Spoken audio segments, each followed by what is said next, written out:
All right, I can't believe just, what, a few days ago, I was on this very same trail and it was covered in snow and we got the Subaru stuck. So now, well, come on with me, come on over here. See that? That's all the runoff from the snow.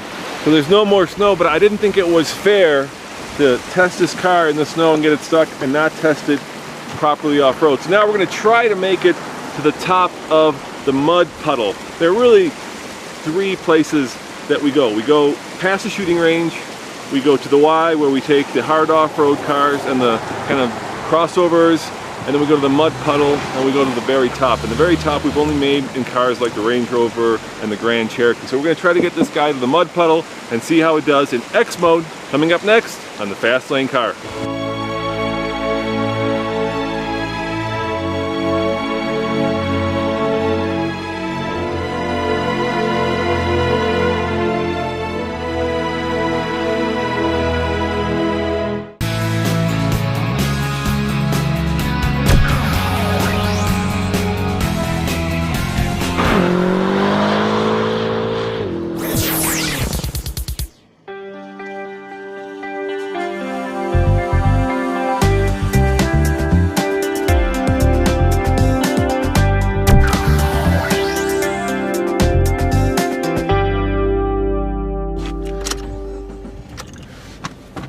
Alright guys, when I got this thing stuck, I wasn't in X mode, which is Subaru super duper four-wheel drive mode that actually gives you more traction. And you know what? You're right, I should have been in X mode.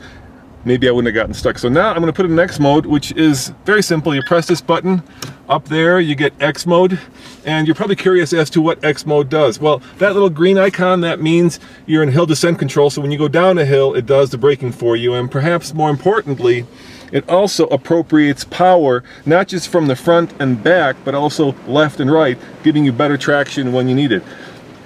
My experience has always been that the manual methods, locking differentials, are better, but I'm going to put my faith once again in the Subaru and see if we can make it to the mud puddle. Here we go.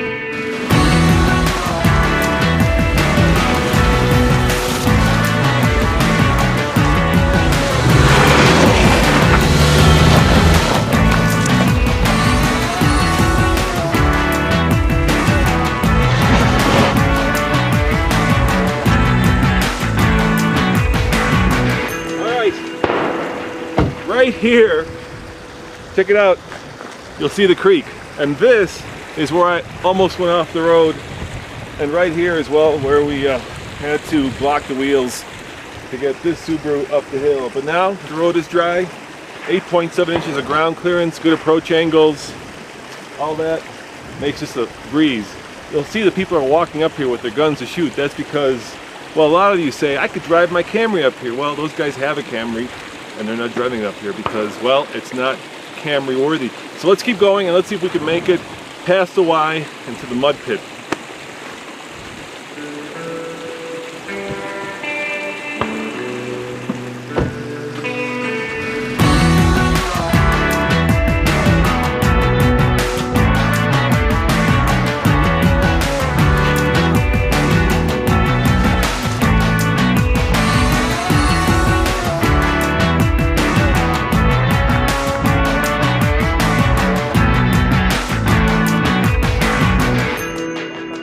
Oh, yeah, we're gonna go up just the mud puddle. Why?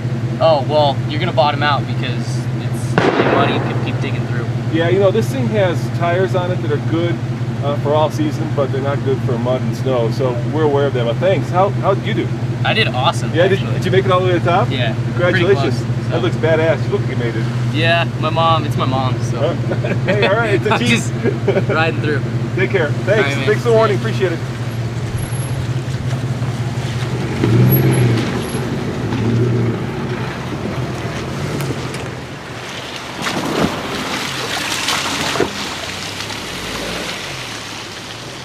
Oh yeah, you can already hear the, you hear that?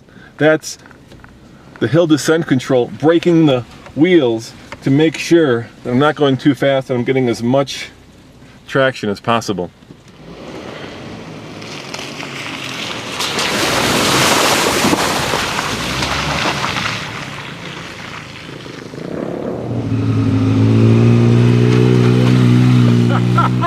You see all that mud?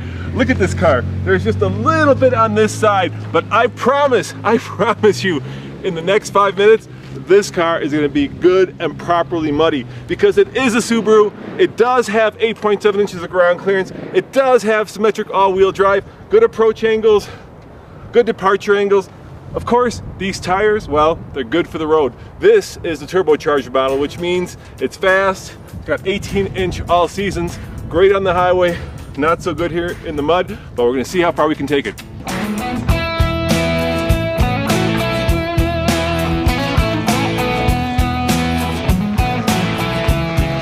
Now this Forester comes from the factory with 18-inch Bridgestone Dueler all-season tires, and they're great when you're on the highway.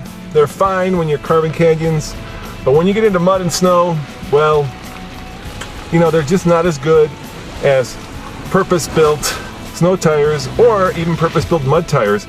In the mud, which is what we're going to encounter pretty soon, what you want is these big lugs, almost knobbies, to grip the ground.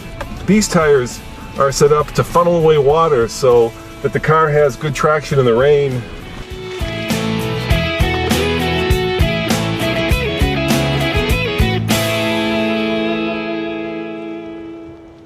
And maybe do some light off-road work. But as you can tell, this is not light off-road work. This is, you know, a hardcore Colorado trail with Jeeps and ATVs and motorcycles. And it's very impressive that the Subaru, at least right now, is having no issues.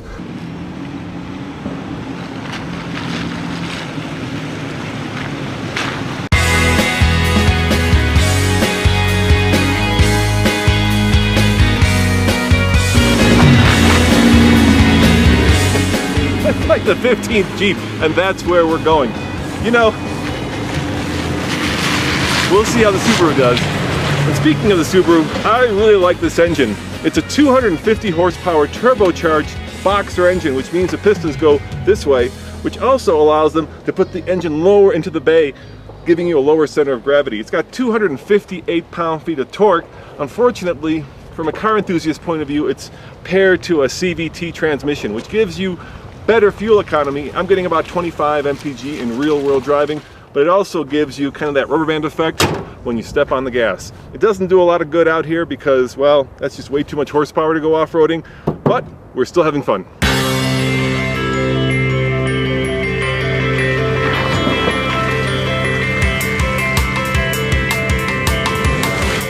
I've gone up this trail in a lot of different vehicles, and that includes, you know, like the Evoque. There is no substitute for having great tires, a lot of ground clearance, and manually locking differentials.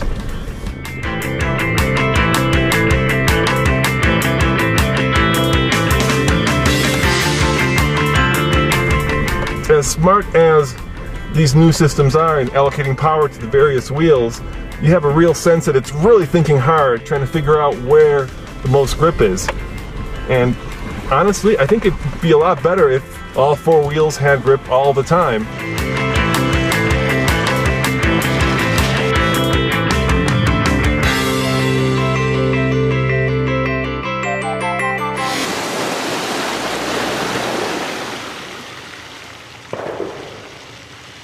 We've already reviewed this car, so if you want to check that review out, go to tflcar.com.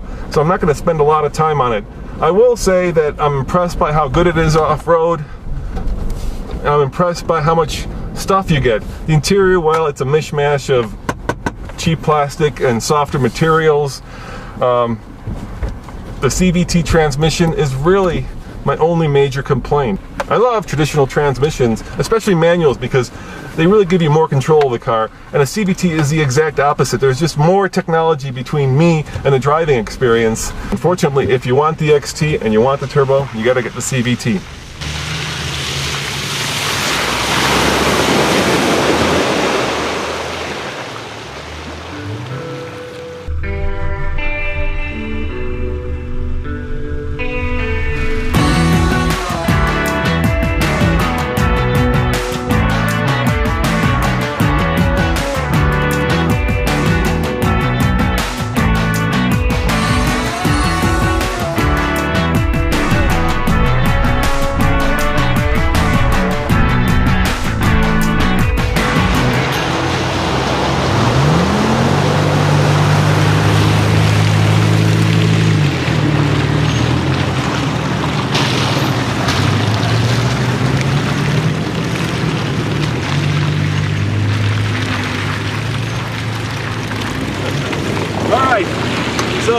Could I go higher up that hill where it gets really steep and muddy? Yeah, I could. Would I get stuck?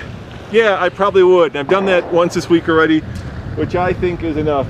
I'm impressed. The Forester did great.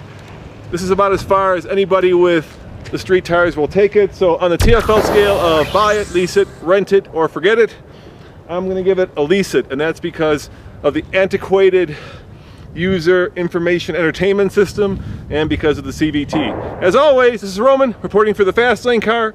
Thanks for watching. See you next time.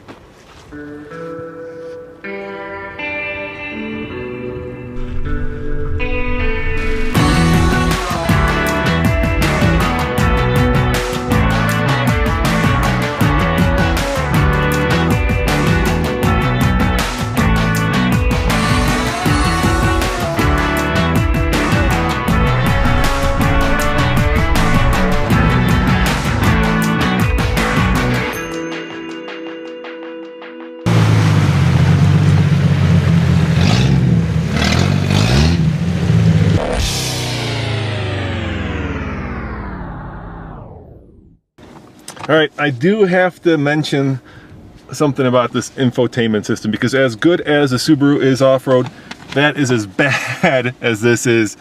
First of all, it's ancient, the buttons are tiny, and worst of all, it doesn't work really well because, for instance, if you want to go from XM Radio 121 down to one of my favorites, and that is the classic station, the rock station, here's how you have to do it. Look. That's 114. I'm trying to get down to 7. I hold it down, nothing happens. Look, I can't get down there. Look how long it's going to take me to get down to classic rock. Subaru has got to improve their technology, because this feels like, well, something out of the 1980s. And worst of all, I usually don't mention technology because I leave that to our technology editor, but this radio sounds muffled. It sounds like somebody's taken a pillow and stuck it on every single speaker. It needs improvement, seriously.